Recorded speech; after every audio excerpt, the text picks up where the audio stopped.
भरी सभा में दुशासन द्रौपदी का चीरहरण कर रहा था और ये वो पल था जिसने तय कर दिया था कि महाभारत का युद्ध होकर रहेगा। और ये किताब हमें न केवल महाभारत की कहानी बताती है बल्कि उन महिलाओं के बारे में भी बताती है जिनका महाभारत में एक अहम किरदार रहा है। चलिए हम महाभारत और उन महिलाओं के बारे में कुछ बात करते हैं। महाभारत दुनिया का सबसे बड़ा लिखा हुआ महाकाव्य।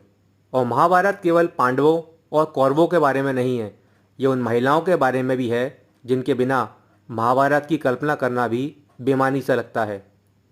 जैसे कि सत्यवती, जो एक मछुआरे की बेटी थी लेकिन जिसका विवाह हुआ हस्तिनापुर के राजा शांतनु से।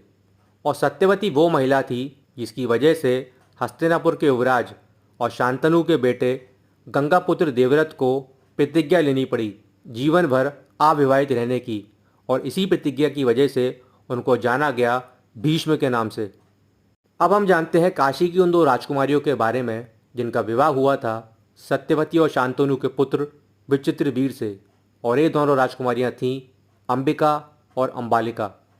और अंबिका का जो पुत्र था उसका नाम था धृतराष्ट्र और अंबालिका के पुत्र का नाम था पांडु। इसी तरीके से हम बात करते हैं कुंती के बारे में, जो न केवल भगवान वासुदेव श्री कृष्ण की बुआ थीं बल्कि जिनका विवाह हुआ था पांडु के साथ। और पांडु की संतानों को ही कहा जाता है पांडव। वो 5 पांडव थे, युधिष्ठिर, भीम, अर्जुन, नकुल और सहदेव। अब हम जानते हैं गांधारी के बारे में। गांधार के राजा सुबाला की पुत्री गांधारी, जिसका विवाह हुआ था धृतराष्ट्र के साथ।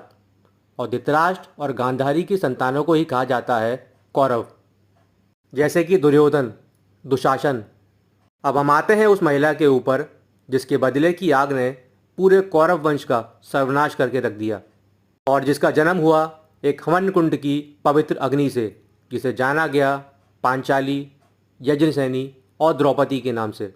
द्रौपदी पांचाल के राजा ध्रुपद की बेटी, धृष्टद्युम्न और शिखंडी की बहन और 5 पांडवों की पत्नी। उसके अलावा भगवान वासुदेव श्री कृष्ण की सखी। देखिए, अपने इस वीडियो में मैंने जिन भी महिलाओं का जिक्र किया है, चाहे वो सत्यवती हो या द्रौपदी, इन सभी का महाभारत में एक काफ़ी स्ट्रॉन्ग कैरेक्टर रहा है।